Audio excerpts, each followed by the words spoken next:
Now we're live for real. Hello, everybody, and welcome to the special 1 year anniversary special of Between a Pod and a Hard Place. I'm Stephen Colton here with a good friend from way back. This is my buddy, JT. How's it going? It's going really well. How are you? I'm doing good. I mean, it's crazy to think I've been doing this silly thing for a year. I just sit down here in front of this computer, in front of this microphone, and like, hey, blah, blah, blah, movies. And then all of a sudden, here we are a year later. Well, It's crazy. congratulations. You've always been really great at talking about movies and television, and Oh, that's how yeah. that's how we met. I was coming into a place of your work, and we connected over Kevin Smith movies, Yeah. and I would see you every time that I would come into that store. So, um, that's back when I drank, and that's one of the few things I can attest. Alcohol gave me something good was your Yeah. friendship. So. That's awesome. I was looking back here because I was like, maybe I can find it. I have the Clerks and Chasing Amy script and book. I was like, oh man, I don't know where it's at right now. I put it away somewhere, and because I was gonna mention that because you talked about how you like met and talked about Kevin Smith and Clerks and everything, and I got to meet him. And I know I told you this, but like almost 3 years ago now, and I knew I was going to the show. It was here in Asheville. I was like, oh, I'm gonna get to maybe meet him. Like, I'm gonna at least get to see him live. And I had the book, and I was gonna carry it with me, but I didn't want to like lose it or like carry it around all day. So I just like left it at home. And then of course I met him after that. So that was a bummer. I'm like, damn, I should have just took it with me and like held it the entire time. But Yeah, I don't know what I was doing at the time when he came through.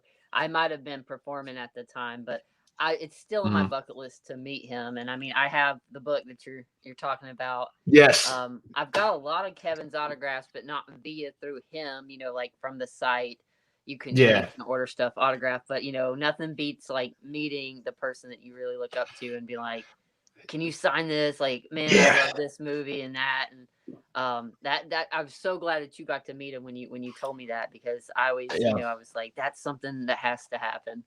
It was awesome. I mean, like I was really shy and like scared, kind of. I don't know why, because he's such a cool dude, and like some people say like don't meet your heroes and all this stuff, but like he's totally what you see is what you get. Like that dude, like you'll see him in an interview or watch him on a special, like a live show that he did, and he's exactly that in person. Like he's not any different. He's not. I'm sure he gets in the car, he's like, oh fuck those people, but like when he's there, like he's like so cool, And I shook his hand. I'm like, oh, thank you so much, and that's all I could really get out. Yeah, I mean, But like, still, I've met a couple of my heroes. Like I met Britney Spears and that's several cool. several other people. And I mean, I've been lucky personally in my experiences that my heroes have been everything that I thought they would. And Kevin Smith seems like one of those people that exactly would be how you imagine, just humble, down to earth, very like grateful to meet you. Oh yeah, Um, he talks a lot like I do. I think we all three share that in common, and I would love to see us all three in a conversation. I think it would just be one big oh humble god. conversation over each other. I'm trying to see if I can find it because I had a little poster when I went to see the new movie. I did find it. It was on the wall and it fell over. Oh no. My camera fell down. Are we still there?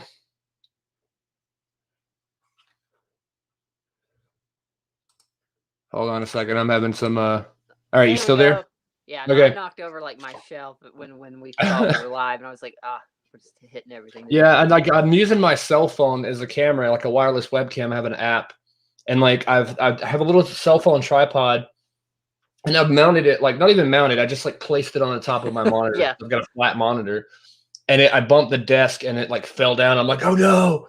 I know that's But like me with my iPad. I use it for everything, and it gets so heavy, especially for Zoom meetings. In the century of Zoom. oh my Um, god, it's oh, it everywhere. gets so heavy after a while. So I usually like prop it up on something, and at least two or three times in a meeting, I knock it over. Now I can't even find. I don't even know what I did because like my window's all full screen. Okay, there we go. That was an X on my screen. I'm like, I want to click this because it went full screen and I don't have my tabs up here. But I was so afraid. I'm like, if I click X, it's gonna go away. Right, X marks the spot. But I It was does it. reaching over and almost died just now, apparently, to find this poster that I have. I need to hang it back up. So bad. That was from the new movie, and they were handing these out It's not signed or anything, but it's just a cool little poster. No, that's definitely rad. I've seen that image. I believe it was on the website, and I love that image, especially the way that they did Jay's hand on that, Yeah, they've got the big fist. like the That's, Incredible Hulk fist. I mean, I think you said you saw that movie, right? The new one. Yeah, I find that was the Oh, first one when I was rewatching and I got sidetracked with some things. So it's finally Clerks 2 rewatching again tonight. Just it's probably one of my favorites. But yeah, I watched Reboot first because, like I said, I was just out of kind of the world doing things, and I just left behind a lot of movies and stuff. And mhm. I saw Reboot come to the Cinemark, and I meant to go see it, and I just didn't get there. And when we reconnected, you were like, "Oh, have you seen Reboot?" And I was like, went to eBay and was like, "Let's get a used copy because it's just as good." And got Yeah. that here and watched it. But I love it. I love all the references, Oh, and it's so good. not major spoiler, but I feel like if anybody watches this, they probably a Kevin Smith fan a little bit and have seen it, but not to spoil it just Mhm. in case. But like the ending, Oh my I'm God. gonna say one of my favorite parts is what Kevin says is watching the interaction between his daughter and Jay right before they Yeah. go have that really awesome conversation with Affleck. And I'm a huge Ben Affleck fan, so to see him pop up again, that was great. Seeing Holden and That was Brody and all of awesome. them. I loved that. I mean, like that scene was so good, and the thing that it almost didn't happen. Yeah, I mean, that knowing the story behind it, how they reconnected in real life, and they almost didn't reach out to him, and it's like I'm so glad he did. I kind of wish he would have done it sooner, and we might have gotten more of him in the movie, but that was like the last thing that they did almost like the last day. They're like, oh, come on down and like film this. He was originally supposed to play a cock knocker on the in the ending scene that's when all the wild. little armies come out with like the big Yeah, fists and stuff. He was supposed to like play him in the scene when they showed a clip from the Blunt Man and Chronic movie, and then like you see the fist come out of the wall, and then the clip turns off. That was supposed to be Ben Affleck as Cockknocker, but they're like, no, screw that. Let's have you do this Holden yeah, character instead. yeah. I'm really glad it didn't turn out that way, and that they gave him this, and also like again, like it's so hard not to give away spoilers, but Yeah. I'll just say seeing Amy pop up and just that whole thing. So if Oh, you haven't seen Reboot, you got to see it if you've seen the other movies because it brings so everything good. together, which leads me to thinking about finally we're gonna get Clerks 3, Mallrats 2, and Mallrats 2 is supposed to come Yeah. out first, but the big ticket, which um people probably I don't know if they know this or not, but me and Steven were going to actually it was your dream to shoot Yeah. Clerks 3 when I met you, and Yeah. it didn't happen, and now it's happening, but I still think we should create something in homage to all that. But Oh yeah. Clerks 3 is supposed to be the final like bring it all together. This is where we can put it to rest. So I'm very interested to see what happens. I'm so glad if you know what you know about me is I'm a huge Randall Jeff Anderson fan. Oh yeah. When it comes to my favorite characters, like Randall's my like my major dude. So they, them getting him, I remember watching something Kevin saying, it he was really trying to sell it to him, and Jeff was like, I don't know, man. He said he got to Yeah. drive home, and he was like, it seems really important to him. I hate to let him down. And but then he started thinking about like the story that wanted to be told, and he was like, no, I got to be a part of that. And then, like Kevin has said things like, I understand why Jeff wouldn't want to. He's got that very recognizable voice and face, and I guess maybe he's just not one to want to be like out, like around people. Like, you got actors that Mhm. love to act, but they don't want to be in the spotlight. And I'm not Oh sure, yeah. the full extension. I don't think it was any bad blood, but just to know that Jeff was like, all right, you know what? I'm going to come back because this is the end. Because it's just like, you can't, that'd be like saying, we're not going to have Dante or we're not going to have Jay or Silent Bob. I mean, you have to have Randall to have the conclusion of Clerks 3. Yeah, and I'm glad they redid Clerks 3. Like they had an original Clerks 3 and they were gonna do that. And then he agreed originally, then he's like, you know what? No, I can't. This movie is like too dark. And like I don't really know the details. I Yeah. know they had a script and they did a reading in New Jersey where people paid money to go to the show and hear them do the script, like read it. And that money went to the Playhouse there, which is where they held auditions for the first Clerk. So I thought that was really cool that they did that. But yeah, we never really got to see the original Clerks 3. And then now, because I heard it was centered a lot about death, and I heard that some characters die, and like I don't know the details, but that movie's not going to be made, so I don't think that's a huge spoiler because it won't matter. But it's so crazy. And then now, like the plot for Clerks 3, I'm so excited for it now because like he's talked about it, so it's not going to be a huge spoiler. But Yeah.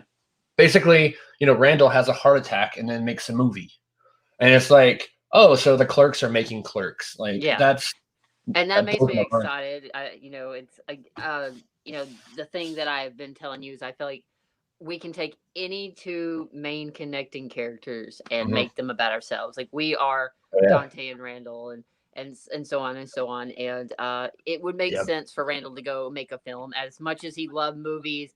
yeah, Lend me your car, man. I gotta go to Good Choice. Like, why you work in a movie store? Because I want to see a good movie, and yeah. I just work like at a and shitty going. video store. Yeah, and it's like, he works in that video store, and what I love, we're seeing a progression of different like variations of these characters. Because in the first one, you have a very artistic view of them and the dialogue, and in two, it's just, and here's the second movie, like he's Yeah, just like, I made some nerd like vomit all over the place for making fun of Lord of the Rings so hard, and like it was really goofy. And so three, it's like, well, how serious, how goofy are we going to get? Are we going to get a mix of both? Or but to see that, see what Randall comes up, to see him also kind of like panned as a main character, I feel like, because I feel like, the first one was Dante. I feel like we're following Dante, and mhm, we have Randall there, and everyone's there. We're being introduced, but it's really Dante and Randall. But I feel like I'm following Dante. And the second one, I feel like it's about, all of their separate lives. But for me, it was seeing, Randall really like come around. For me, that's what I paid attention to. yeah. This one, but I think honestly, Clerks 2 was probably more, about all of them, and I think it was going to probably end there. But Clerks 3, it sounds like it's going to go around Randall a little bit, but I'm interested Mhm. because where we left off, they were working the quick stop, Yeah, and they owned it. so wonder if the heart attack brings some kind of like revelation, like I need to do this, Yeah, Dante finally does his like whole life thing that he wanted to do, so I guess I needed, as well.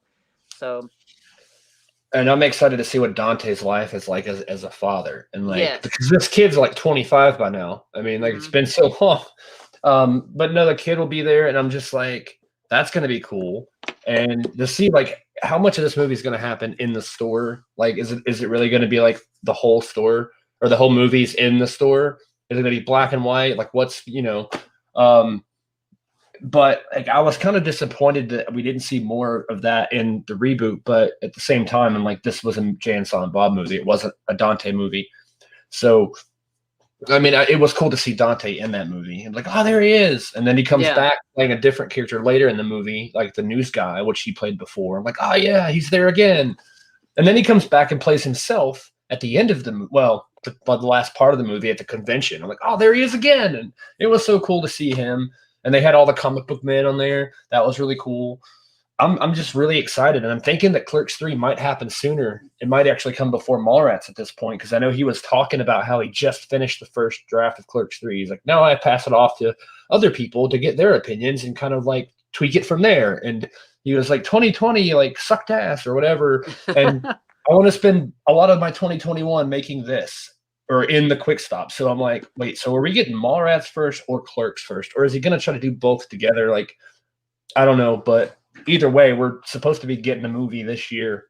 I Yeah, I think. know he keeps saying it's gonna be Mallrats 2, guys, but Yeah. I don't know if he listens to the fans. We're saying Clerks 3. We have been saying Clerks 3 for years, all the way up to Mhm. where we thought it wasn't gonna happen to when he mentioned. I mean, is a high demand for Clerks 3. Not to say that we don't want Mallrats 2. I think for me, I can see how you can do Clerks 3. I think more of the challenge for me is trying to visualize how are we going to pull off Mallrats. Mhm. Mallrats 2, they're all grown, and like the mall, I was a mall rat growing up, and Mhm. just like where's this going to go? Where are they gonna be at? Because at the end of Mallrats 1, they kind of do like what a lot of 90s movies did. It's like so Yeah. and so went on to go, like Brody went on to go host like, this show, but he still lives at home. Like it kind of gives you this ending of where their life is. And I'm kind of worried that, I think I've stated this, like how I feel about like chasing Amy. Mhm. Why they just didn't keep, instead of making like Holden and Banky, why didn't they just have Brody have this like thing where him and my mind's going blank here, Um, Shannon come back and somehow yeah, connected. And to me, because I like how Kevin Smith takes his films and he connects all the characters and he takes parts of his life and he puts them into the movie, which is what makes me think, the heart attack coming to Randall, obviously being a part of Kevin's life. He likes to, the yeah, story he tells in Chasing Amy, You're Chasing Amy was a real story. So I think Mallrats is one I'm more nervous about. I know Clerks 3 is going to deliver, but for Mallrats 2, I'm very interested. Like, how are you going to pick this up? yeah. Especially this many years later. I don't think anyone ever saw, it kind of, saw like a Mallrats 2. I wonder who was like, hey, you should do a Mallrats 2. Was Yeah. this just like Kevin being like, yeah, so I'm curious to see what you thought. Yeah, I know he's been trying to do that for years because when he originally, I think it goes back to 2012 or 13 when he had Clerks 3 written. He's like, yeah, we're going to do Clerks 3. That didn't happen. And he's like, well, you know what? We can do Mallrats 2. Yeah. Nobody would give him the money to make Mallrats 2. The studio, I think the studio that still owns Mallrats, I think it's Universal. They are like, no, we're not doing that. You can't make a movie. They're like, he's like, what? Why? And they just wouldn't let him make a sequel.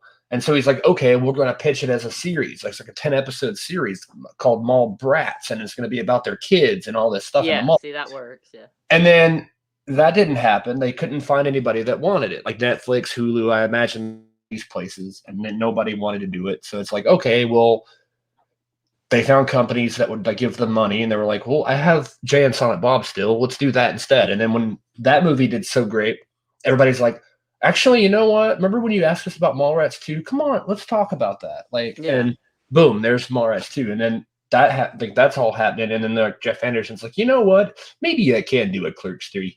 And then he comes Yeah. back and like, so it's all like this really cool thing. But as far as the story and where they're at now, I think that, they kind of explained in a little Easter egg in Jay and Silent Bob Strike Back that Brody used to be the talk show host because they had that little newspaper on the wall. And it's like, Brody Yeah. calls it quits. And like, so he quit the show and like went back home and all that stuff. And in Mallrats 2, we know he's married to Renee, I guess, and they have a kid. And I the would kid, love to, by the way, yeah, see Shannon Doherty come out and oh, be that a would be part of awesome. Mallrats too. That I feel like some people may disagree that she played a very small part, but like I feel like the basis of Mallrats is because of what happens between him and Shannon Yeah. Doherty's character. So I would love to see her come back. And when you were saying that, I started every time I hear somebody talking about, you know, the Brody and being in the shop, I to hear, silent Jay say, Matt. Like Oh, yeah. that a song starts playing in my head I because love every time that. they're in there, they start singing. But yeah, he leaves the show, and it's never really said why. And again, like I said, when I watch Chasing Amy, I'm like, oh, Brody and Banky are the same person Same dude. essentially. So why, and that throws me off because they also have Jay and Silent Bob's in there. So that's always going to be a pet peeve. So Yeah, I could see that. But at but least in Jay and Silent Bob, like in Strike Back, they're a little bit different because Banky's got the beard and everything and yeah, the hat, and then like you see Brody and he's all clean cut and like, oh, I'm wearing a brown jacket. Like they're different enough in that movie, but I mean, I do get it because at first, when I first saw the movies, I'm like, wait a minute, why is he wearing a hat now and a beard when he didn't have one before? Like I thought they yeah, were the same guy, but I that think blunt man hat. yeah, the story is gonna like be centered around him and his daughter, I guess. Like she's like a teenager now, probably around the same age as like Kevin Smith's daughter, who was in Reboot. Like they're probably gonna. I could see them hanging out, like Jay's daughter and then Brody's daughter, like know each other maybe, or they get to know each other.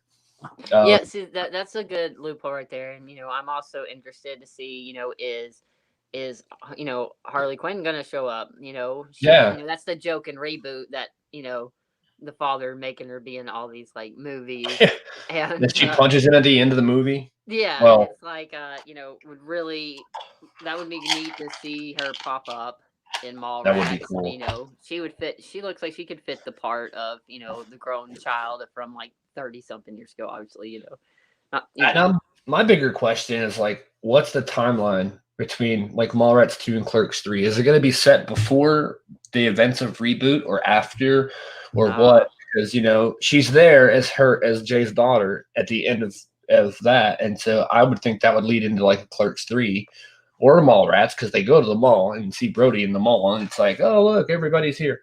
And then so it's hard to say like what the timeline is going to be, like where these movies are going to fall into place. And it kind of throws me off too, because in Reboot it's funny, but it's like, wait, what? Because like two characters from Jay and Silent Bob, two characters from Clerks, go to this Comic-Con and see the cast of Clerks from the movie Clerks. And it's like, wait, what? I know. Like, that movie was a ride. I just want to give such props for Reboot, because like it was like not I was off social media, like I'm still off social media for the most part other than Twitter, but I still keep up with movies. I was at the movies every week, and I mean that movie wasn't promoted hardly at all. Just one day it showed up in the special events of the Cinemark Theater, and I was like, oh, I should go there. Again, I don't remember why I didn't end up going and seeing that particular film, but and it could have just been at that time I was finding interest in some other things, and just it's like I'll catch it later. But yeah, there's a timeline how all these movies interact, and it's like that could be a big part why Kevin is saying no, you have to get Mallrats too. That's like a part of it. Maybe he's like, I can't really tell you, but it has to go in the timeline that way. Like if I give you Clerks 3, then you'll be thrown off from Mallrats 2, because Mallrats 2 is going to open the doorway to answers and connections into Clerks 3. And they might not even tie in that much at all. Like, I mean, the first original movies, they definitely tied in, not so much, but like that one little piece tied the two movies together. And then you find out later on that basically Brody and Randall are cousins. Yeah, because of that whole story that starts in Clerks. Yeah, and, my cousin Walter follows into Mallrats, and then the Clerks, and and Mallrats technically happened a day before Clerks. Yeah, so like when we were talking about in the order, it's kind of like Star Wars, and Kevin Smith, movies, technically you could watch it the other way around, and it would make more sense. Like you could do, because what is it? It came out, was it Mallrats then Clerks? Well, Mallrats came out after. It was the second movie, but I have Clerks was first. Yeah. So you could switch them either way because of that whole storyline is what is able to connect them. And that's, like I said, Kevin Smith's a genius. Not only does he find the storylines and the characters able to connect, and even in little pieces, like, when you're going through like, Chasing Amy and Dogma and things like that, it all connects. And then he uses personal stories again, and like, that's why I keep saying bringing in the heart attack is going to be very personal for him. He almost died. That's a big part of his life. So it would make sense to bring in that for the movie. He likes to use big things for his movies that's happened in his life. So, and I could see why Randall's always playing just the jerky kind of fun guy, and to bring and turn around, this isn't just artsy, but to bring in this dark element of, he's got to face death. And then it kind of gives me the idea that Clerks 3 is going to be a little more serious, because how do you bring about, obviously Kevin can bring the jokes, but just like the first one was really more artsy, the second one was really just a big joke all around in a good way. I don't mean that like it was a joke of a movie like in a bad way, but the third one I think is going to be a nice mix of both, but you're going to have that seriousness, because are we going to open like how the films open, and we're walking, we see Dante opening the store and get a phone call and he rushes to the hospital, or is it like we open up and we're in a hospital? There's so many things that I know I want to know, and I know you want to know. So when it comes out, I think that's definitely, hopefully it comes out when the world's all running, we can all go as a group and just have the best time watching a Kevin Smith film on, the big screen.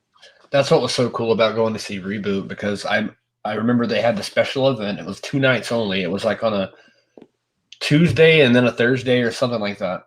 Yeah. The first one I went to, I had tickets to, and then I found out there's going to be like a kind of a group thing, which some people didn't show up, but still, I was like, you know what, I'm going to buy tickets to the other one too.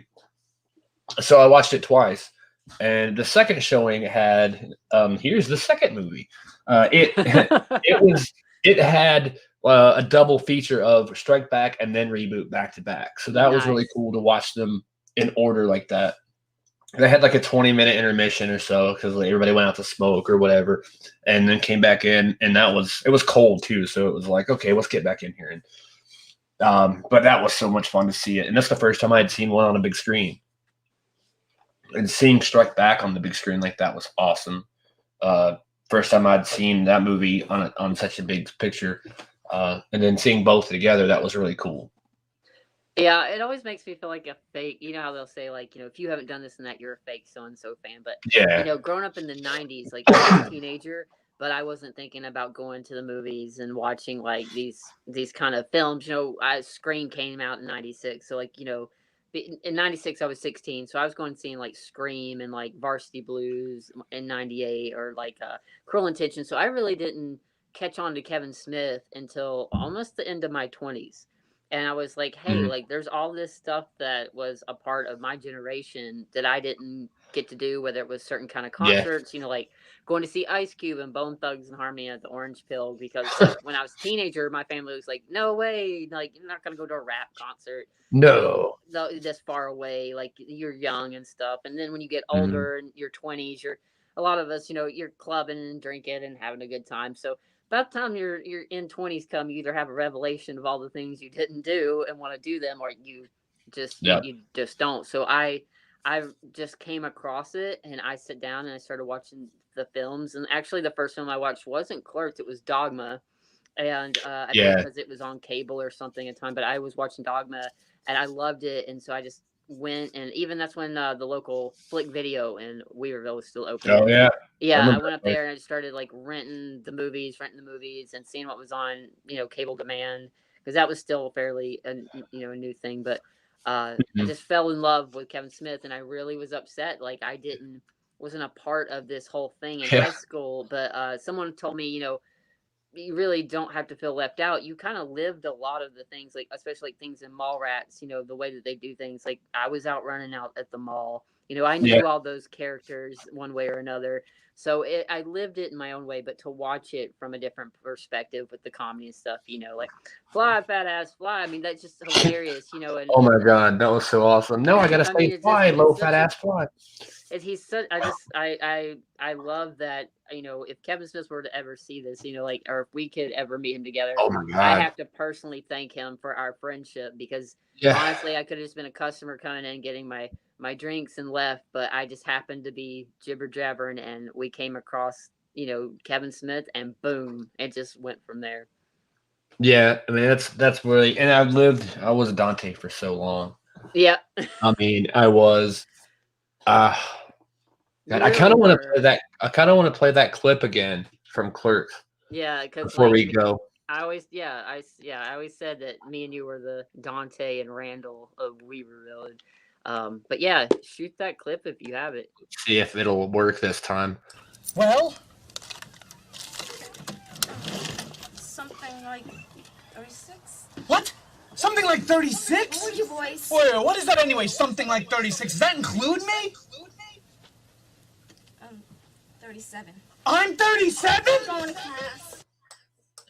Oh, that's so good. And she's actually gonna be on the show next week. Well, not even a week. It's the Sunday night. Yeah, this Sunday, So which I'm excited for. it's gonna be a late one because my work. I go back to work. I think either Sunday or Monday, and it's gonna be probably second shift again, so like 2 to 10 kind of thing. And I don't like it, but it is what it is. I'll be there. I'm up. I will be there. My birthday's the day before. As I told you, this is like, even though Mhm. it's not made for me, I'm taking this as a personal birthday gift. Because I'm I mean, going to yeah, be watching this, even though it's on Sunday. I'm so excited. Like, I'm really proud of you. I'm really to see the, this podcast. I'm just now popping back, around into this and seeing this. So I went here for the whole year. Obviously, I'm here as the year Mhm. has, completed. I'm glad to be here working on year two, seeing you do this, but like seeing the guests that you're getting, and, it's such a big deal. And I mean, I'm super proud of you, because like podcasts, I feel like have really blown up, since the pandemic, and everybody's doing them. And you're, you know, it Everybody. usually takes people a while to start building up certain guests, but you have maintained that, and I just see you growing. And I, of course, wish you many Yeah. more years and episodes of I greatness. mean, thank you. It's been fun. I mean, I just started it just to kind of have like a therapy or just to have something to talk about. And then a year later, I'm still talking about different things, but I'm still there. But yeah, I don't want to rush it, but we got so much to get to. But we need to come on here one day and have like a full hour or something like Oh that. yeah, I'm down And for talk that. for about sure. like do like a rewatch or maybe rewatch one of the movies and then Yeah. talk about it because obviously we Live couldn't like stream. commentary. Yeah, we couldn't stream the movie itself. So I mean, maybe either watch it and talk about it after, or try to like talk while we watch it. But that would be a little tricky. Maybe I don't know how that would work, but we could figure I it out always love somehow. to watch my movies, you know, second time around when I get them with the director's commentary on. So, Oh yeah, and that would be great. Have it streaming and sitting there discussing it. You know, if people want to stick around and watch that, I know that film communities enjoy that kind of thing and oh yeah, put their input. But I would be down for that. You just let me know. that'd be awesome. Soon, I hope. Like I would love to do that soon. Oh yeah. All right. Well, it's been fun to talk to you, and like I said again, we need to do it again soon. And we keep in touch on Twitter and stuff, but this is fun to actually sit and talk. I was always really nervous to do like video calls and stuff with people, but now I'm like, it's fun. If you want to like Yeah. stop talking, you can be like, okay, shut up, and then like close your camera and like go to the next room. Yeah. I'm so glad that you do because I love to interact this way. I'm still kind of person that will call somebody on the phone. I want to see them in person, which I can't now. So this Yeah. gives me both of the two worlds. I'm super extroverted, so I'm like, gosh, if I can see your face and hear you, that's way more fulfilling for me than not that writing out messages isn't great, staying in contact, but this just feels like you're with somebody and not just by it does. yourself. It really does. All right. Well, it's been fun. I'm gonna go ahead and let you go, and we'll talk again very soon, hopefully. All right. Well, you have a good rest of your show, and I'll be watching on the other side. All right. Thank you. Have a good one. Welcome. Take care. All right. That was fun. Such a good friend. And now we've got Chris coming in. How's it going? It's good. How are you tonight? Pretty good. Were you able to hear audio or anything from all that? I did. Yeah, I heard the whole Okay, thing. cool. I was just curious because I've never had multiple guests before. I think we're gonna figure this thing out tonight. So yeah, I mean, I played the clip there, and I think I figured out a way to play clips without the little reverb because I know when we tried it last time, when the mics are muted, nobody but me can hear it. Right. And then when it plays back, it's all echoey. Right. And it's and I want to hear it, so I don't want to get left out. And especially like not tomorrow night. I don't know why I said tomorrow, but especially on the 7th when we have Lee Newton, we're going to play a full song of her. And I made sure it was cool with her and everything and let her like not pick the song. I had a song in mind and that she was trying to play on the local radio station, but we'll get into that story on that episode probably. But anyway, yeah, I have a whole song. I don't think I found a way to play these clips without having that happen. But the problem I saw with it in tests were sometimes the video can be kind of laggy, where it gets a little out of sync, but there's no echo. But luckily, I'm not going to be broadcasting full movies or anything. Right. So, I mean, a 5-6 second clip, is probably going to be all right. And I need to get back with Mark Guggenheim here because he's going to be hopping on here with us. All right. I had an email ready to go and typed up, but then I was waiting until the moment to send it to him, and it should be good. So hopefully he pops up here in a minute. All right. And in the meantime, I wanted to do this at the beginning of the show and kind of just got going, but I have a little, the whole idea for me making the podcast was when I lost my dad, and that helped me. So I kind of wanted to throw him out there a little bit. I have a little clip of something I did when I was in school, little film, and I took a little bit of that. One of my favorite little moments from that. I'm just going to play that really quick. Okay. Ain't too old to kick your ass. I don't know if that came across audio-wise. It was really quick. Yeah, I mean, it's such a... So I'm going to play it again. Yeah. What he says is, in the movie, or in that short film, whatever you're going to call it, it was a film about, like, the two characters arguing over cable TV and stuff. And he's like, you better watch it. I ain't too old to kick your ass, and that's what he's saying. I don't know if you could hear any of it or not. I heard I can kick your ass. Yeah, that's So- basically the point of it. Ain't too old to kick your ass. I mean, I didn't want to play the whole thing. It's like 5 minutes long. And I wanted to throw this little graphic up for just a second. This show is, again, it was, not really for my dad, but it was just for me to get through that. And it looks like we've got Mark here on the line, or on the Great. line. It's on the phone. Right. Oh, Yeah, Mark. look at that. Hey, this worked pretty well. Yeah. How are you doing? Yeah. Pretty Hey, good. welcome. I like StreamYard, Yeah. somebody has turned me onto it, and I'm like, okay, this is cool. It's a little bit easier than Zoom. Yeah. It streams live, so now I don't have to worry about reposting later. It's boom, it's right there.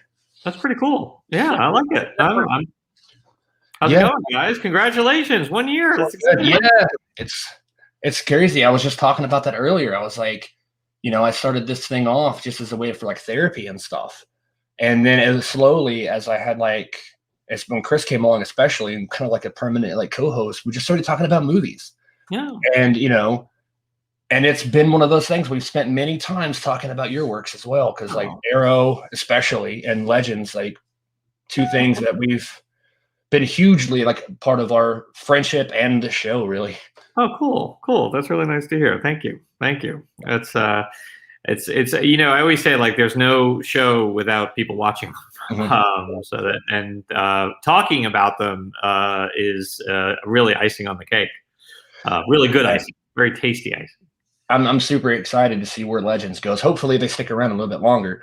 I know you're not really part of that anymore, but No, I still, that's the only show that I technically consult on. And I Okay. still keep in touch with with the gang. And, Mhm. I like to think that if this was the last season, we would know by now. So, okay, that's good. I'm very optimistic. And 7 seasons gets us to 100 episodes, which, in today's market is not the big important milestone that it used to be, but it's still a pretty good number.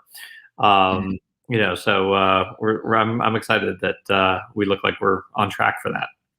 I just gotta throw this up here real quick. DC's Legends of Tomorrow on the CW. Yay! I don't know. I really wanted to do that. I love how I can just throw graphics up. I'm like a little kid. Yeah. Cool. But yeah, I'm excited. I'm sorry. What was that, Chris? Oh no, I said I told Steven he was showing off. No, yeah, I'm like, look what I can do. Yeah, that was very cool. It's Very fun. cool. I'm still learning I the. gotta say what I love about Legends is that it doesn't take itself too seriously.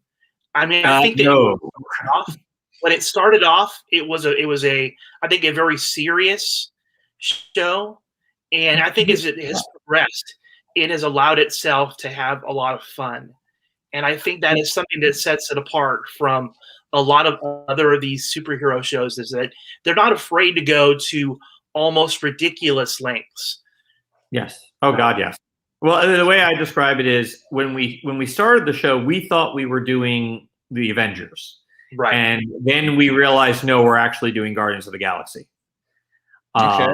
And that Guardians DNA was in there in the beginning, right there in the original pilot. It had that, the bar fight in the 70s and Captain and Tennille, and it was always sort of in there, but it took us really like a season and a half, I think, to pull it out. But then with the George Lucas episode 209, I feel like that for me is when the show really took a turn towards the zany. And I remember sitting in post with Phil Klemmer and saying to him, like, okay, this is either the episode that gets the show a long life, or it's the episode that gets us fired. And I honestly didn't know which one was it. Because it just seems so out there. And now in comparison, it's not at all. But it really, for me, that was the episode that sort of proved, oh, this is what the show should be. Right. I will say that for me, the episode that seemed like a real turning point was that finale when they all unite to form like Super Evo. Yeah. That was an episode I probably went back and watched 5 times. I had my kids watching it with me, and their jaws just dropped. So, You took That was a fun episode. Yeah. That was a really, really, really fun episode. Yeah. You guys took a risk, but it totally paid off. So Yeah. You know, I got to give props to the folks at Encore who were doing the visual effects for the show at the time. They really, you know, it's one thing to say like, oh, Bebo fights a giant demon, but you know, they're the ones who actually have to pull it off, and they really, really did. And I love that sequence. have you ever had moments in the pitch room when you guys were talking about ideas where somebody says we can't do that or that's too crazy? You know, it's funny. I would say to the writers often that my normal barometer of what's too crazy just simply doesn't work on this show. Like, I don't think there is anything that's too crazy, quite frankly. You know, I always said, you know, that Legends at its best is constantly flirting with jumping the shark. Right.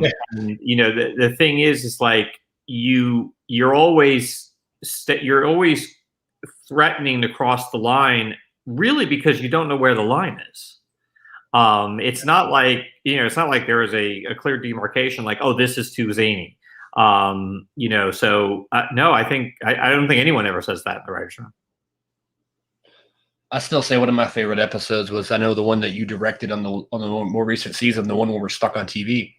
That was such a good episode. I don't know what it was. I guess it was all the little shows. Like, what are they going to reference next? Yeah. What are they going to do now? And I've been wanting to rewatch that episode for a while now. I went back and saw some of the earlier episodes again, but I mean, I get so sidetracked. There's so many streaming services, so many shows to watch. There's so much. Chris got me into Titans, which blew my mind. That show, oh my God. And like that's a really great show. There's so many, honestly, like there's so much good television out there. It's really fantastic. It's hard to keep up. You know, it's I've given up. I feel like it's impossible. Yeah, because as soon as you get used to a show, and boom, here's a new one, and then I get started watching old shows. It's funny. Back in the beginning of 2020, one of my New Year's resolutions was I was not going to watch anything I'd already seen before. And then the pandemic hit, and you know, there's something very comforting about going back and watching The West Wing, or you know, shows that you know. And I'm working on a reboot of LA Law now, so I went back and I rewatched all those episodes because now they're on Amazon Prime. And you know, it's something very comforting about rewatching old things. You know, but I always feel guilty about it because I know that I'm, you know, that's time I'm not spending watching the gajillion new shows that I should be watching. Yeah. I mean, I get so sidetracked. Right today, I've been binge watching True Blood on HBO Max. I'm just like, it's a good show, but I mean, like, I'm trying to finish Titans, trying to go back and watch Arrow and Legends and all these other shows again, because those two shows I cannot stop watching.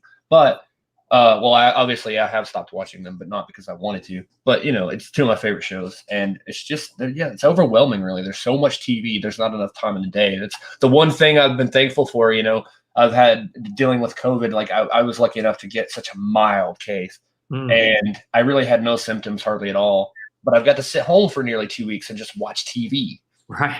And I'm being paid to not be at work because I got lucky enough and fortunate enough to have like a paid leave. So I'm just like, pay me like for 12 days to sit home and watch, you know, all this great stuff and watch these movies and catch up on some of it. I think you definitely found the right way to do COVID. Yeah. I mean, I've been lucky. Like, it's been interesting because, you know, I just got a roommate, and I probably saw him walk by a minute ago. And it's like we've been trying to distance, and I tested positive. He tested negative. So we're doing something right. And I think my official release from like my quarantine and all that's tomorrow. So I don't have to be so on guard. Like, oh, no, sorry. Like, but it's been interesting. Be immune for like 3 months at least. Yeah, at least, unless the super UK COVID hits me, which I guess that's always the thing to worry about, right? Yeah, there's always a new like super COVID or super COVID 2 or whatever. So hopefully we'll see an end near, at least, or maybe some light at the end of the tunnel coming up. I hope so. That would be nice. Yeah. I'm ready for this to be over. I'm not gonna lie. Yeah. I'm ready to go, which I guess I could go to a theater, but I'm ready to just go out into the world again. Like, ooh, people. Yeah, me too. What is this? I don't even like people. I don't either. You know, but I'm ready. But I'm ready to, It'll be a while though. I have a feeling. Oh yeah, I'm probably hopefully not another 2 years or 3, but you know, who knows? No, but even like another 6 months feels Yeah. like a bit, you know. It does. You know, and that's what it looks like at the best case scenario. Yeah, we're gonna see at least. I mean, I don't want to make any predictions, but I'd say at least 6 months to possibly another year. Indeed. But it was great to have you on here. I don't want to keep you forever. I just wanted to Well, good. No, it's great to see you guys, and you know, again, congratulations. A year, that's a big deal. So, and I wanted to thank you for your support and like for sponsoring this podcast. You know, it's been so much fun, and we've boosted our attention on Facebook pretty quickly. We went from like 30 something likes to like 112 or 13. That's awesome. And I know that's a very small number, but it's still for us. It's like, wow, that's cool. Yeah, like, no, that's a big exponentially. That's a really big. That's a big leap. So and Facebook Live has seemed to be the most, as far for us, like the most popular platform. Really, because YouTube is like, oh, okay, you get like 10 or 15. Then compared to like one of our latest episodes on here doing this live, we got like 100 and something within a week. I'm like, what? Which is again a small number, but like for even a beginning there you grow. Yeah. You start somewhere. You know, you're not going to be like, oh, first week 2 views, and then next week you're going to have 1,000 or 400,000. You're like, no, it's going to take some time. It could take years, but for me, it's never about the attention or the, you know, like, oh, can we be as popular as Howard Stern or like anybody like that? It's like, I just like doing this, you know, talking to people and getting the experiences to talk to people like yourself and interview them and just talk with them. I don't care if nobody ever watched it, which I would want people to, but if they didn't, it wouldn't be the worst thing in the world. You know, it's just have the experience itself. It's kind of like they say, it's not really about the destination, but the journey. I'm a big believer in that. Exactly. But yeah, it's great. So everybody follow Mark Guggenheim on Twitter. It's at I'm not even gonna spell it out. M Guggenheim on Twitter. I didn't have a little graphic ready, but follow him on Twitter. Please. Always something interesting. Well, it's great to see you guys again. Congratulations. Thank you. We'll do this again before you guys are celebrating your 2nd anniversary. Awesome. It'd be great. Hopefully we can have something like really exciting to talk about. Maybe some news or something new you can tell us when the time comes. That would be terrific. It's weird. I'm in this strange period where a lot of the stuff I'm doing is all in the early stages. Yeah. But hopefully, there'll be in the next 6 months or so, there should be some really exciting news coming along. Awesome. Right. Sounds great. Cool. Well, thanks guys. Really appreciate it. And again, congrats. Thank you. It's good to see you too. Right. Take care. Well, that was fun. That's great. Yeah, I got him last night. Yeah, even with him just stopping by briefly, it's cool that he validated what we're doing and encouraged us to keep going, and he was like the first real big name. Yeah. Interview. Wasn't he like the first person that we had interviewed? He was the first person that even before I had a co-host, like when I was doing this just me every week for 20 minutes on just audio, like I thought of guests, but I never actually spoke to anybody. I'm like, hey, come on and do this. Like he was the first one, not the first one I reached out to, but the first one that kind of like said, you know what? Yeah. It was almost like you never think they're going to say yes. You want it so bad, but then when they say yes, you're like, oh, hold on, maybe not. I'm nervous. Right. Like we actually were arguing. I don't know why I didn't talk about this when he was on. Would have been a fun story. But yeah, we were arguing on Twitter. He had said something, around politics, and I was like, no, I disagree with that. I think and at the end of it, we're like, you know what? I think we're kind of saying the same thing, but just in a different way. And we got friendly, and I'm like, hey, you know what? You're all in, just like come on the podcast. Like you'll never reply to that. Immediately it's like, oh, okay. When? I'm like, oh, really? Let me get a pen. Like, let me write this down. Well, and what's crazy is, how many people say, oh yeah, I'll do something. And then they never do it. Right. Yeah. And it's cool that this guy's so legit that he didn't just make a promise that he didn't keep, that he's really followed through.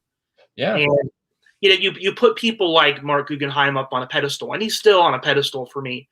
But at the same time, he's just so I think, real and down to earth, and I just think it's really cool. That and he's just so connected with all of these shows and stuff that we like. So Yeah, and I just had to I kept feeling there at the end. I'm like, the shows I can't stop watching, and I realized I just lied because I hadn't seen either of those shows in 3 months. I'm like, I mean, and I felt like such an asshole. I'm like, I'm not trying to ignore your shows. I'm so sorry. Please don't hate me now. But I think he knew what I was trying to say. right. But Arrow and Legends, oh my god! And I have been binge watching True Blood today. I don't know. I realized I have HBO. Why don't I watch? Because I always liked that show. I don't know what it is about vampires and that kind of weird, dark kind of drama, but it's such an addictive show. I can't stop watching Right. that and Titans too. It's all this stuff, and I still can't believe.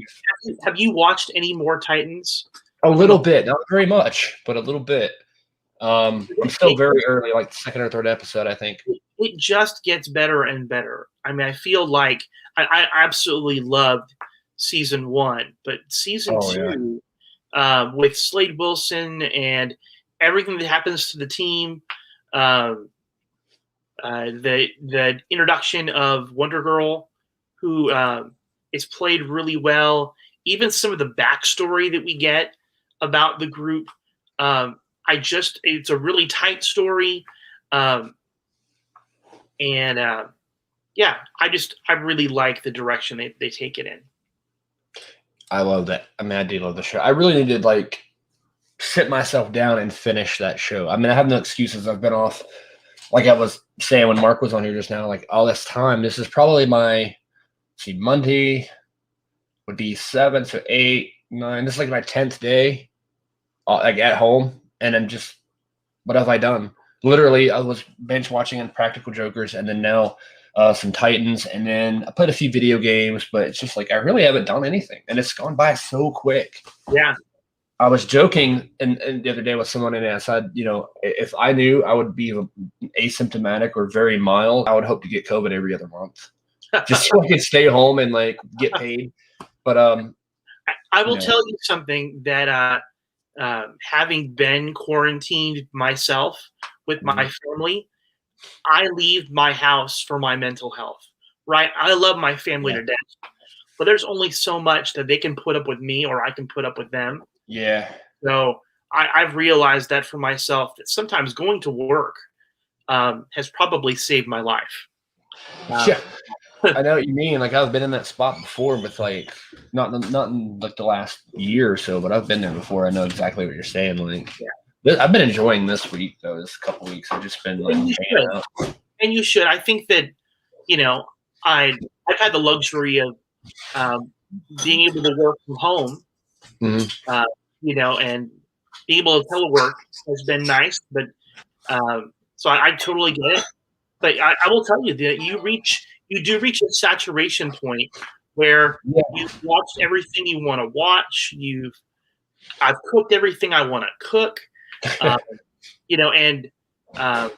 just run out of things to occupy myself with. Yeah, I'm starting to get that way now. That's why I started thinking about this show. I was originally I had the thought of doing a show on this day, and then I was like, nah, I'll just do it on Sunday and talk about it then. I'm like, it's been a year, woo, and then that's it. But then the other day I got kind of bored. I'm like, well, let me look, and I was like, oh, it's exactly a year.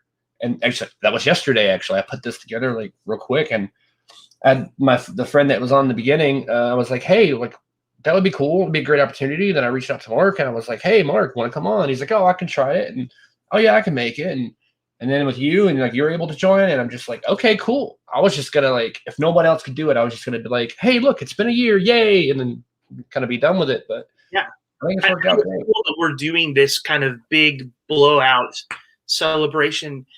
To be honest, and be honest with me here, did you think that we would make it a year?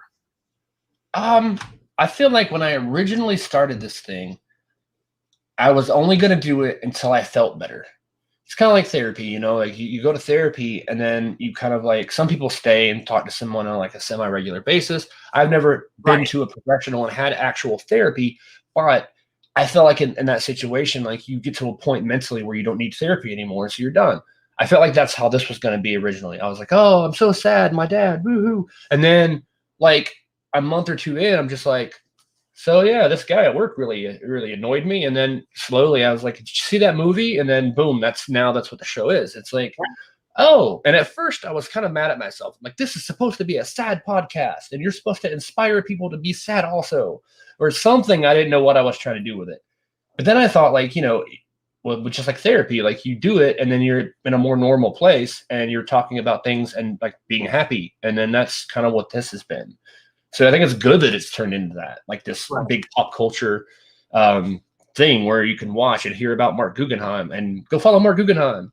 No, I really get it. I do appreciate how, as a podcast, we have developed from what we were in its infant stages to where we are now. And I still think that we have enough freedom in the platform and how we do stuff that if you want to talk about how shitty your day is, or you're dealing with depression, or you're just having a low moment where you're still missing your dad, that we can still talk about that. I mean, I think that's what's great is there really are no rules, right? Yeah. I mean, that's what's so cool.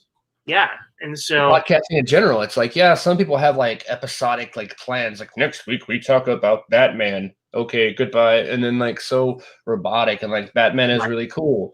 And do not talk about Superman. That is next week. Like, no, it's kind of like wide open. I mean, that's what it should be, I think. You know what's crazy is that when I was an English teacher for 18 years, that was pretty much the way that I taught too. I couldn't do a script. I couldn't do a canned lesson.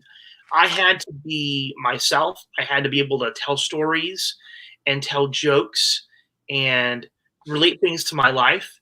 And for me, that's what teaching always was, right? And I feel that organic quality of the podcast that allows us just to have a conversation and talk freely about where we are and what we care about and what we're passionate about and what we're watching. I feel like that's really what it's about.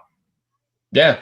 I mean, a lot of podcasts I listen to are more, and I think I discussed this on the episode with Scott back a few weeks ago, the Tell 'em Steve Dave podcast. It's a couple of Kevin Smith's friends who, did a couple little spots in his movies, and now they've had their own podcast. They just hit 10 years. I listen to them every week, and they kind of just sit around. They've known each other for so long, for like 30, 40 years. They're just like, they have no idea. They're just like, hey, so what's up? How did you, like, what was good for you this week? And then by the end of it, they're laughing so hard. And I'm just like, okay, I might not be as funny as those people, but I get what they're doing. They're just like going loose, and like, they don't have any kind of like guidelines or like, we have to talk about this or this or this. They just go. They talk about a lot of movies. They talk about themselves, their lives. Yeah. I mean, I think we certainly have, put our heads together and said, hey, I'm watching this week, or I really like this. Let's bring it up. But I am so glad that we don't have like a strict agenda that we have to stick to as far as. I kind of did that today, but. Oh, no. Oh, my goodness. No. I didn't do it as like a step-by-step, moment-by-moment. I just did this more of as like a reminder earlier for myself, like what I'm going to do. I just was giving us credit for being, footloose and fancy free. Yeah. And we literally had a list right there. We had a hard copy agenda. Steven, I am disappointed. It was really more like a little thing of like, okay, here's who's going to be on here and stuff like that. But, and I love that you just crumpled it up. So because I can sit out on fire now. That'd be perfect. So if I had like a lighter or a match on me, like burn it. There we go. I'm going to do a magic trick. Watch this.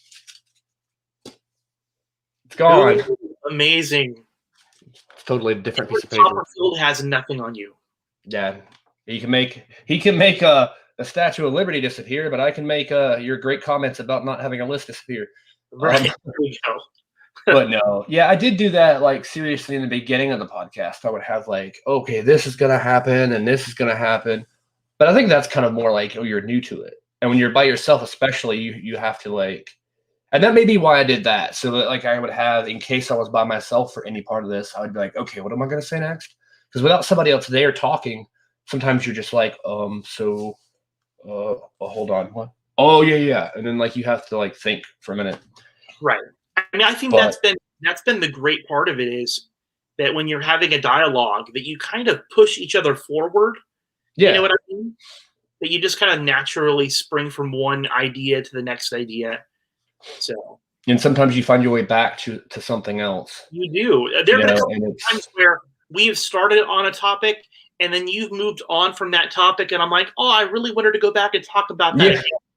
Right? yeah. No. I've been there a few times where we got to have to get to so much, or we want to cover a few things, and then I'm like, oh wait, I forgot to mention this thing. Right. Just like with Mark Guggenheim, I was going to tell him about my superhero I'm coming up with, but I'm not trying to pitch him an idea. I'm like, create this comic book for me, sir. I don't know. I had this idea of a character that can control light and dark at the same time. Okay. So it's kind of like Shade. We saw in the Flash, we saw Shade who can control and become like shadows and stuff. And then Dr. Light, and then what was the girls? They had like 12 Dr. Lights on that show. Right. So it's a kind of a combination of those two things combined, where you can do light and dark and teleport and be invisible. There's a fancy name for that ability. It's called Umbra Kinesis. Yeah, the ability to control the darkness. It's not really original, but I thought, Name three superheroes that have that power. I mean, you could see versions of it, like the Dr. Light, the Shade, but like as far as like having it all in one, but you got to also have like a really big weakness or something. And I don't think that character has a weakness. I think they can be killed or hurt. Yeah, I mean, right. Water, maybe, I guess, could be their weakness. I'd get them wet, kind of like a gremlin, and then like short out and like they can't do anything. Well, a gremlin will like could become evil and eat you, but I mean, who knows? That's something I haven't seen in a while is Gremlins. But I did see Batwoman Sunday night. I like Batwoman. I really like it. I do too. I kind of like it better in a way than I did in the first season. Not because I hate Kate Kane or anything, but it's just like I like this character and how like she's not really loose cannon, but she's not like she doesn't seem as robotic. And I don't mean that as like a slight against Ruby Rose or Kate Kane, but she just seems like, oh yeah, I'm Batwoman. We have to find Alice. Come on. And like, there's less emotion with her character than there is with this new character of Ryan. What was her name? Ryan Wilder. Right. And so like that character is more like there's a humor to it, and there's like a seriousness to it, and there's like an eagerness to it, like a hunger. Like I'm gonna do this. But with Kate Kane, it just seemed like she just was trying to find something to do. Maybe I couldn't, I don't know. I mean, it's a good character, but it fit the Batman world, like the whole like I'm sad and brooding all the time. But I think this new one just gives it a little bit more like attitude, I guess. I think they did a good job with casting. I think that she has been, though I think maybe initially a little bit divisive, I think that she is certainly proving herself. And, and I like that just as she's, new to the show, that they're allowing her the time to kind of learn how to become the, Batwoman as well. Yeah, she doesn't. I mean, at first I thought in the first episode she put on the suit, she's Batwoman. I'm like, so rushed. Like, how would she just automatically know that? Same with Karate Kid and Cobra Kai. It's like, how do these kids in like 6 weeks become karate masters? But they're really not doing that. They're like pulling back a little bit. They're like, oh, maybe she doesn't like know everything yet. Maybe she's not an expert yet. She's a martial artist and she's got an attitude, but that was so much fun with watching that progression on the second episode because she got the suit on, and then I think it was Alice like, you're not Batwoman, and then by the end of it she's like, I'm not Batwoman, blah blah blah blah, and then they agree to like, okay, you'll be Batwoman until Kate comes back. Well, if she ever does. Right. I think that what we see here is sometimes even superheroes have to fake it until they make it. Right. Yeah. Have you ever done that where you just kind of you took a step out on faith and you did Yeah. You didn't know what you were going to do or how you were going to do it, but you just decided, I'm just going to move forward and figure things out as I go. I mean, this podcast really, I mean, Right? because especially with Mark, the first time we talked to Mark Guggenheim, I was just like, "Sir, welcome to the show. We are here with Mark Guggenheim. I'm totally bullshitting right now. I have no idea what I'm doing." But like, he thought like we were doing it for a lot longer, and I was like, "Oh, okay." And now I'm kind of like getting comfortable with that. I'm just like in it.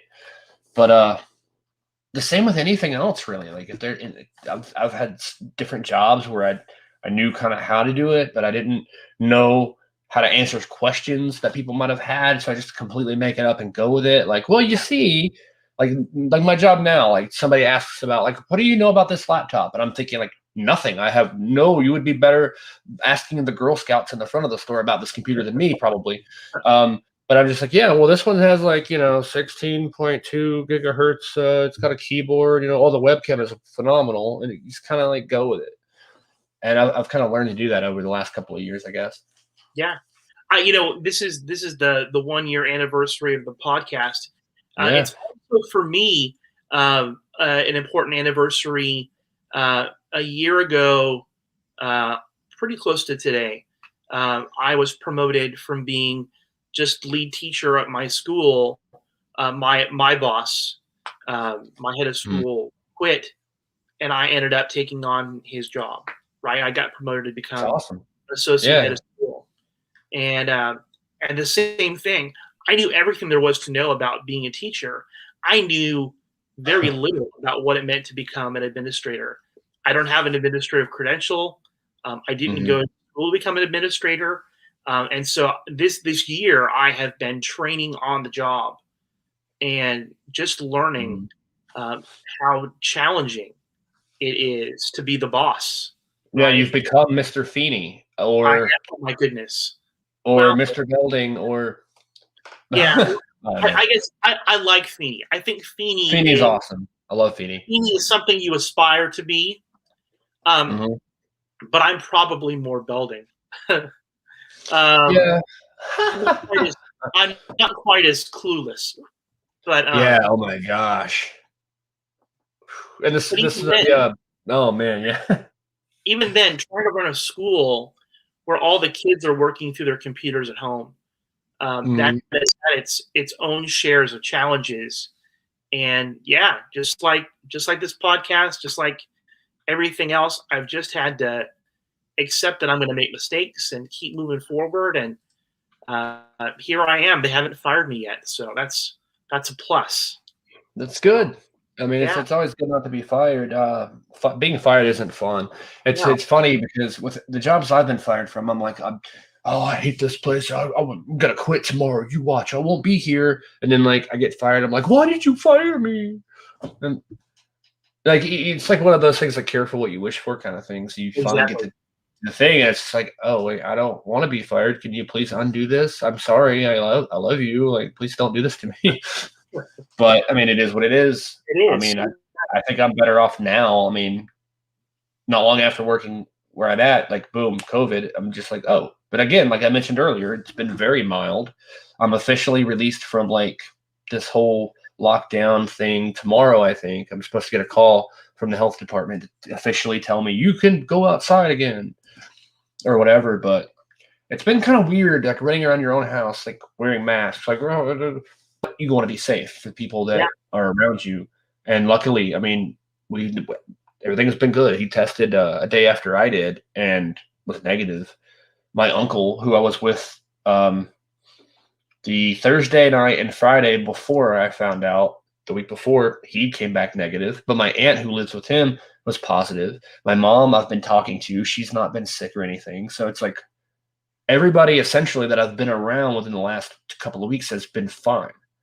Right. And I started to question, like, was I a false positive? It could have been, or I could have just gotten it at work somehow. I mean, I don't know why now versus then. I'm not really doing much differently, but I mean, who knows?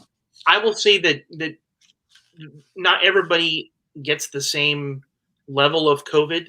Like one of our friends was in the hospital for a couple of weeks, recovering from COVID.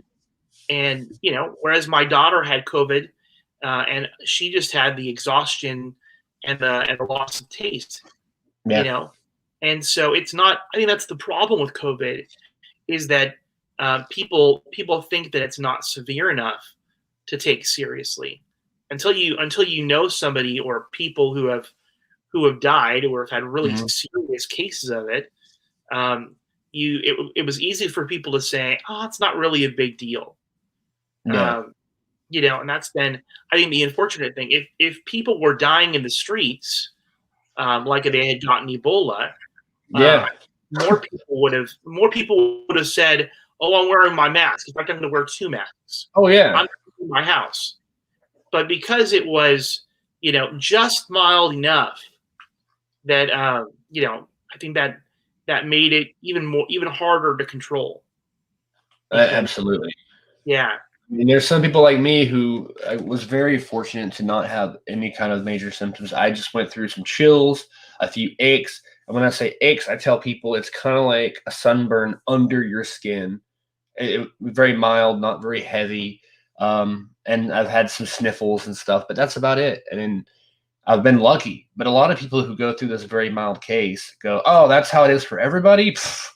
No, they just assume that their experience is the standard that sets the tone for everybody else. It's like, no, Right. it's completely It's different not. for each person. Yeah, it might be this way for the vast majority of people, but there's still quite a few people that, I mean, you look at it, over 400,000 people have died, Yeah. and you know, in just this less than a year since March.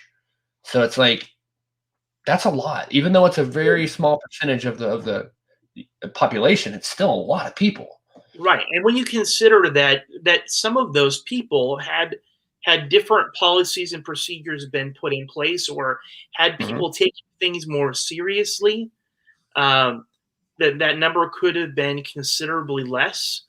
I think that's the real tragedy in the whole thing. And I know we try pretty hard not to get political on this show, and I'm not Yeah. going to start now, but calling a spade, that when those who are in charge, who have the responsibility to watch out for our welfare, don't do their job, and in fact make a difficult situation worse, yeah, I got a problem with that. Yeah, I mean, anybody, yeah, because it could have gone so many ways over this last year, Yeah. and who's to I say? will, what I will this say, next- on the positive side, you know, my dad is 70. He's still be turning 71 here in March, and my mom is in her late 60s. And my dad got vaccinated, got his first dose of the vaccine last week. My mom was vaccinated on Monday. That's And cool. so we've been I mean, I feel terrible that that we've really had to keep our distance, right? Yeah. Christmas, Thanksgiving, birthdays, they've essentially told us, "We love you, but don't come." Or Yeah. It's hard. yeah, we've had those conversations of, we'll drive by the house and wave, or Beep, beep, or- hey. yeah, or you can come, but you'll be in the backyard, Mm. or you can come inside, but you'll wear your mask, and we'll be in different rooms, right? I Yeah. mean, and for me, even the simple thing of being able to go and hug my mom, right? That's something that I always do, and not being able to hug her. And I know I've shared this before, but I had decided last Mother's Day that I didn't care, that I was going to go see her, and we kept our distance, we wore our masks, but I wanted to give my mom a hug, and we were so desperate to give my mom a hug that we literally wrapped her in a blanket, head to toe. I Yeah. mean, she was like a mummy, literally. And then we hugged her through the blanket, and it worked, you know. But my mom was there crying, you know. Yeah. It's horrible that we can't.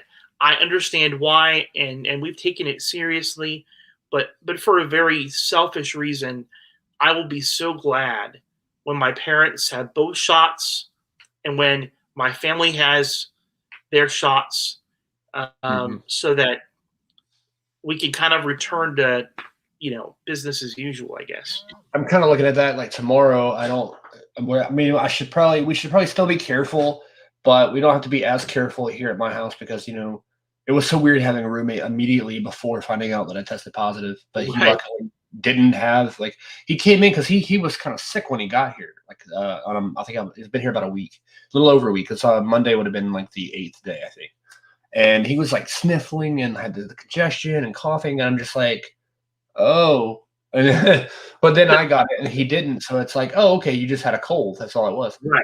I've been wearing like if I had to like touch something I know someone else is going to touch, I have gloves, or I've got a big can of like the sanitizing sprays. I usually sanitize my hands before like opening the refrigerator or something, things like that. And then when we see each other crossing paths in the room, masks go up. It's like an instant thing now. We're just like, I've kept it on my neck, just for that. Like, oh, hey, oh, okay, you're gone. And then we'll step outside, and then our little front porch is big enough to where we can stand like 8 or 9 feet apart and just sit there and talk. And that's cool. It's been awkward. Not awkward as in a bad, uncomfortable way, but just different. It's like being in the house and just like looking at like, okay, you're coming. And then, it's like maybe we should be more separate, but I mean, sometimes you can't be. So it's one of those things. And I'm wondering like, okay, tomorrow, do I just take this off completely and go, yay, let's go like have a licking the doorknob contest or something. Maybe not that crazy, but like Yeah, I would hold that a little bit. yeah, like maybe sit in the same room and watch a movie together or play a video game next to each other. Something, like we've been talking about that, like little things. Because we both, one of the things we bonded, we kind of did together really, was my dad was with us a few years ago. I think I told this story. We went to a wrestling show that was televised, and we could see ourselves. There's a couple of moments still that you can watch it back and see like, there they are. Yeah. And so we kind of watched that earlier, that clip. We paused it like, oh, look, there we are. But like things like that, like to be able to sit and watch something like it together is going to be kind of cool. And I think tomorrow we can stop being like, oh, we're going to die if we get too close to each other kind of thing. Me doing it because I'm like, if I am so contagious, I'm like, I don't want to give it to you. Like, don't get away. But I think I'm probably okay now. I think I'm out of the woods as far as being contagious. They say, I think the health department told me 10 days after the onset of symptoms, which the first thing I noticed was on Monday. And I think tomorrow will be the 11th day, if you're counting from that Monday, which that's what they told me to do. If you're counting from the day I tested, that would be another, I forget what day that was, but it was last Thursday. So today would be the 7th day. So I guess, so tomorrow would be like the 8th day. But I can go back to work on I think a 30th or 31st or something like that is when I'm going to go back.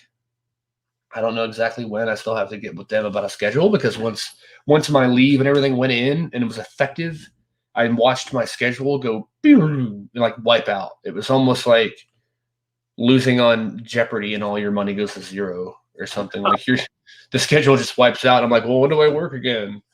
But yeah, I'm excited in a way to go back, but in a way I'm just like, I really enjoy sitting here every day doing nothing. And so yeah, we'll see how that goes. I'm kind of mad at myself because I gave myself a goal a while back on this show of January 31st, finishing that script. I haven't hardly gotten any of it done, which I didn't think I would, but I thought I would be a little bit further along than where I'm at. But I did watch another movie the other day as research or like to get more inspiration. I don't know if I mentioned it on here, but I watched Stand By Me. Yes. And that's such a good movie. And I have been a little inspired from that movie because they all kind of go together to like have this goal. They're like, oh, we got to see this body. We got to go. We have to do this. Like we have to. And it's that thing that made them like go do that. And then once they get there, they're like, wait, why did we do this? And then like they see it, it's like, oh. And so that's kind of where my idea is. Yeah, isn't that so typical of being an adolescent, right? Like rushing out and doing something stupid that doesn't make sense, and you don't realize how bad an idea it was until after the fact. Yeah. I mean, I look back on my childhood, and there were a number of times where I made very questionable decisions. I have a few of those. Yeah, I mean, and I will say, they make for great stories. Oh yeah, and some of them, like as a young kid, like 4 or 5 years old, that you do something disgusting and stupid, and it's like, why did you do that? Like I don't know. I was 5 years old. I have no idea. I thought it'd be funny. Like I don't. Yeah, I mean, I think that is that part of the appeal of that movie is the fact that I think a lot of us kind of relate, right?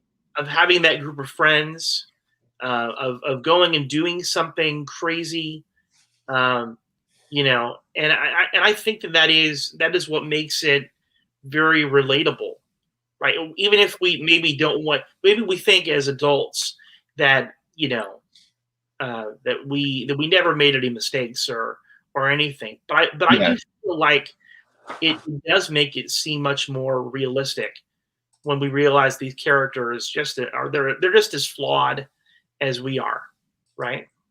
Oh yeah, maybe more so.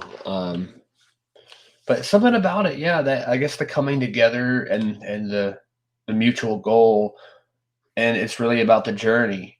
Like I've referenced earlier, it's about the journey, not the destination. And then you get there, and it's like, oh, we're here. Well, I guess we go home now. I mean, see you guys. Like that's all it is. And that's kind of where I want this story to be, but like more so, like I do want it to go somewhere, but I really want it to be more about the guy like discovering things about himself. But I don't have like 3 best friends that go on a crazy trip together. Like there's that part of it's not there, but it's still the same idea. And that like you start off with this like ultimate goal, like I need to do this, and then the whole story is about like, oh, okay, you're doing this thing, but you're also discovering new things along the way. So it's still kind of a jumble of just bits of dialogue here and there, but I think I'm in my head, I'm kind of like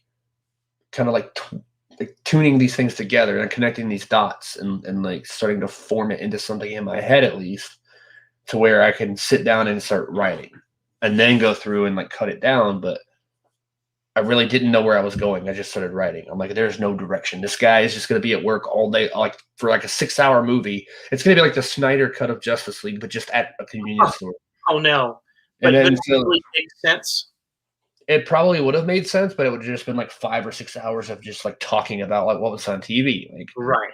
Like if this podcast was like a screenplay and dialogue and put like 6 of these together, that's where I felt like that movie was going. I'm like, okay, I need to calm down and take a step back, think about where I want it to really go, and then try to go from there.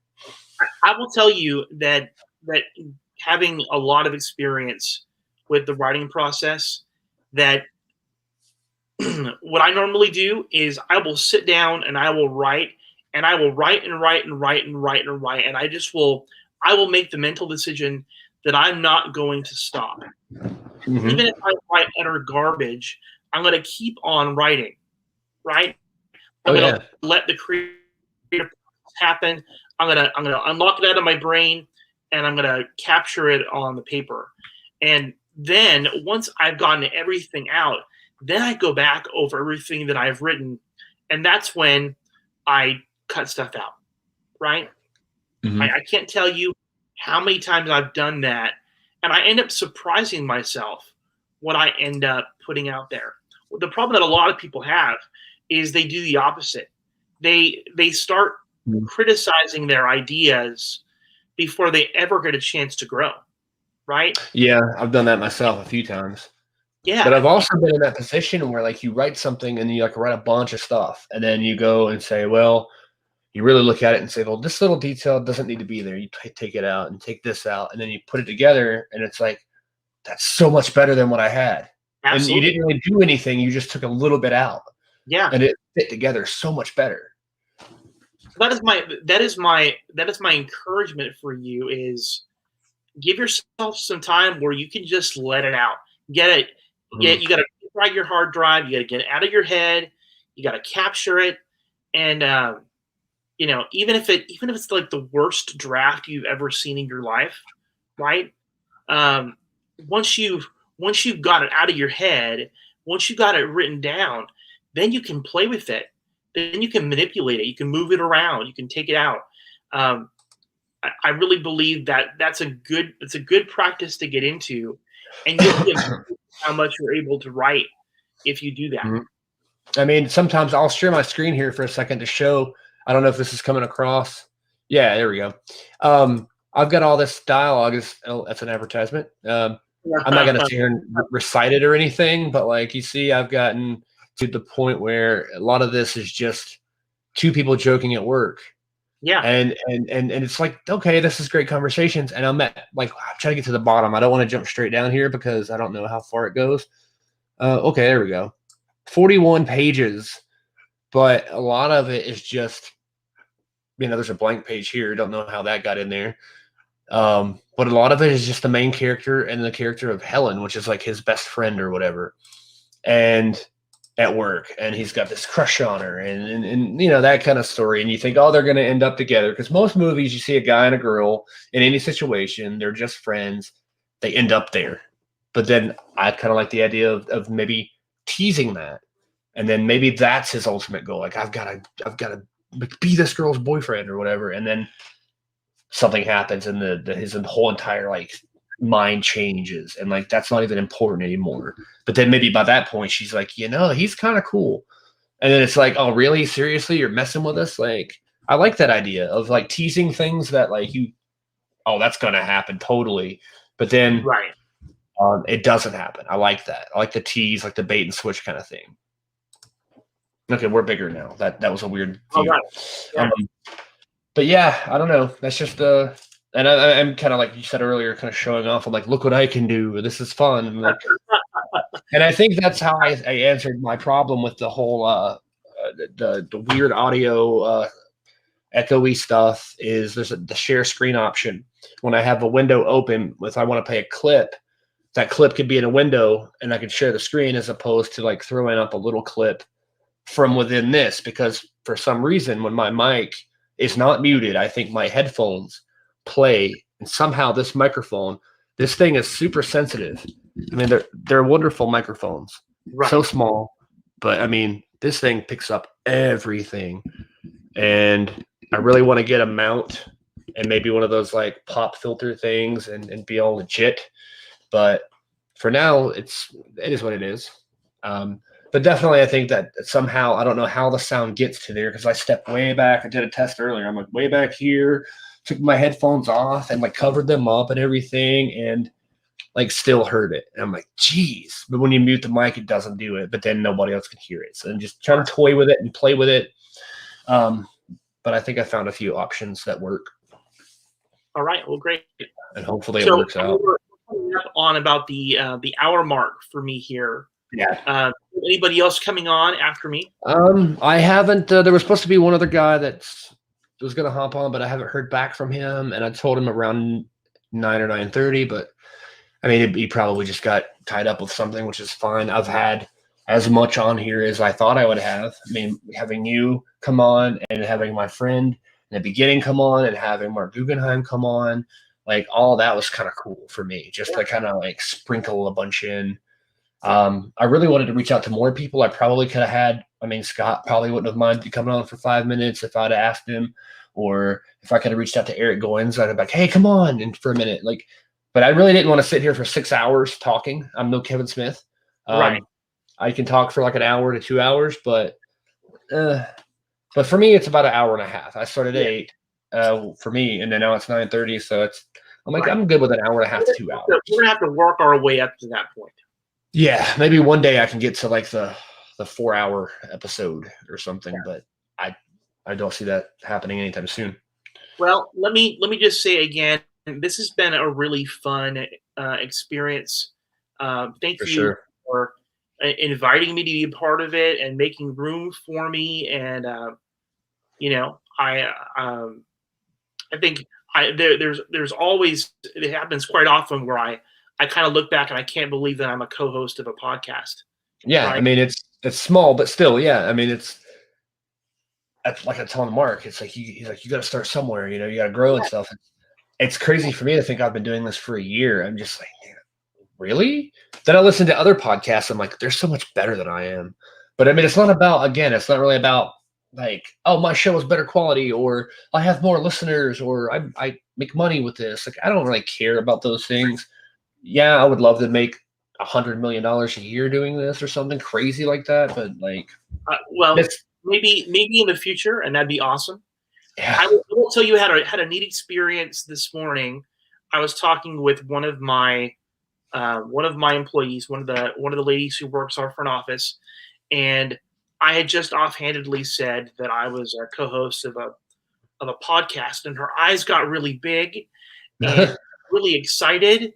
Like, And ooh. wow, that's amazing. And she was like, "What do you guys talk about?" I'm like, "Oh, we talk about pop culture and about superheroes." And she's like, "Wow, that's awesome." She's like, "Have you been watching that new WandaVision show?" And so there we were, sitting there in the office talking about WandaVision, That's awesome.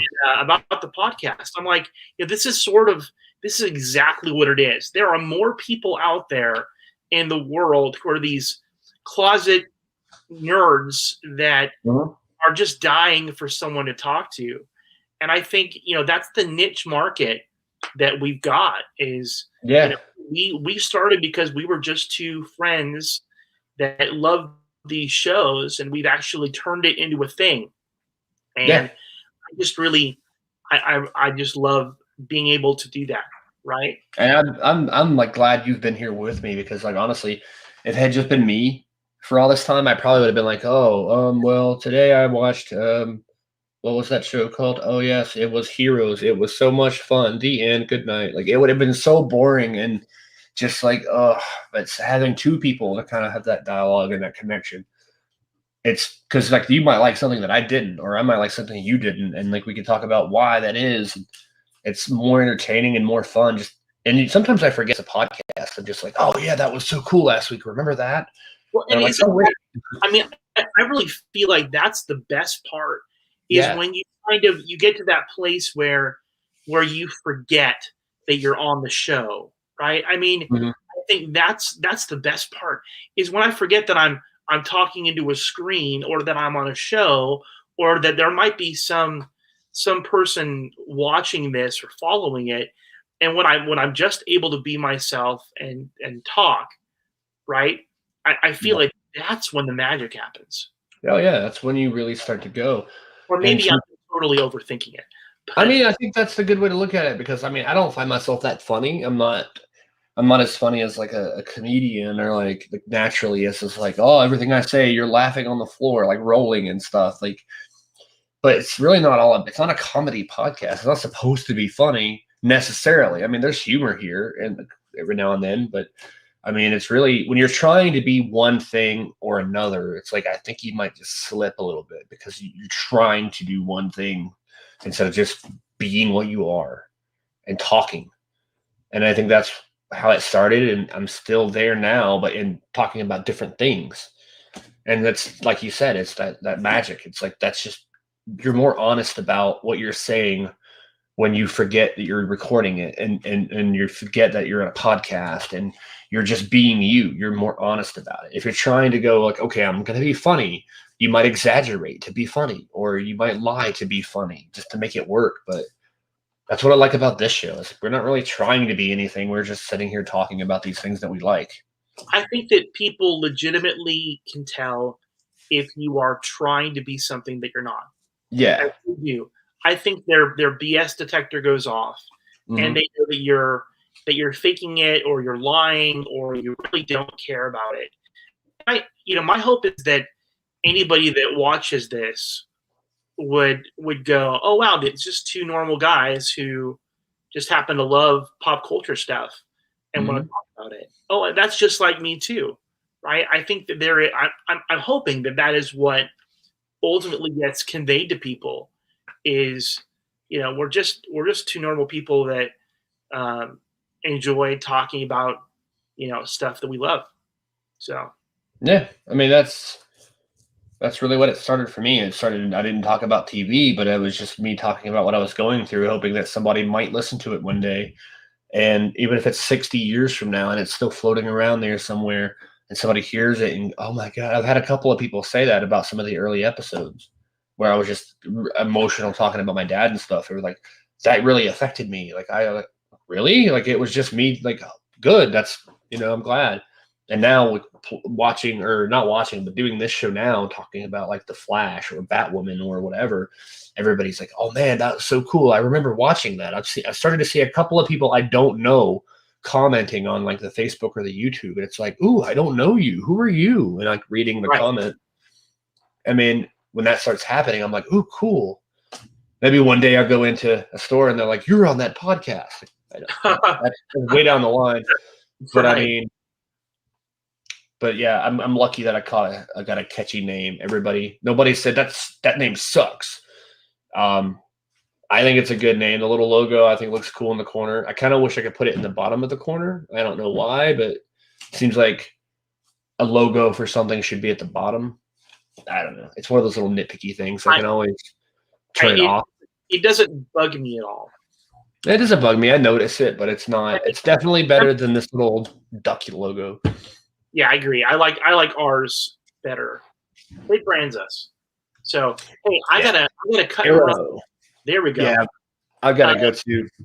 But thank you for tonight. I needed this. Yeah, it was all being here I'm looking forward to Sunday. Yes. Oh my gosh. Yeah, it's a big one. Sunday, 8:30, 11:30 Eastern. Mm-hmm. We speak with Marilyn, right?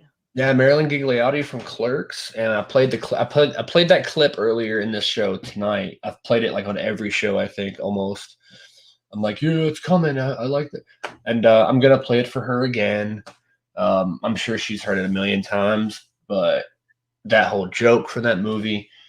But I'm super excited. That's coming up on Sunday. Yay! I wish it didn't have to be so late, but again, it works for everybody, so why not? And I think this show gets more attention after than it does live anyway, which is cool. Yeah. Whatever works for people. I'm just happy that it entertains some people in some way, and I'm happy to have a place to just talk. So I'm happy either way. All right. Well, hey, I'm going to head out, but you have a good night. Right. You too. All right. And thanks for being here.